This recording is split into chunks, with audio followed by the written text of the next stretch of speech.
Most people don't know the real reason as to why the Titanic wasn't able to avoid the iceberg, which caused the ship to sink to the bottom of the ocean. The ship that was supposedly unsinkable should have easily been able to avoid this iceberg if it wasn't for a few key mistakes by the crew on board. First, the Titanic had been receiving reports from other ships traveling that route earlier in the day that there was much more ice in this area than typical. The ship that was closest to the Titanic, the Californian, even stopped traveling at 10:30 p.m. that night because they were afraid of crashing into nearby ice.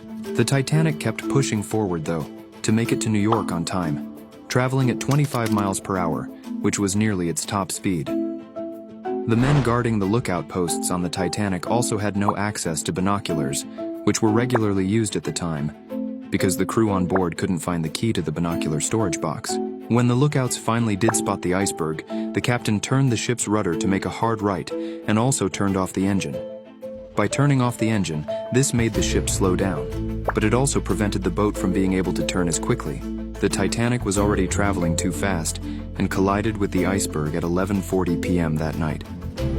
The nearby Californian had already turned off its radio for the night, leaving mostly women and children the only ones to make it onto a lifeboat.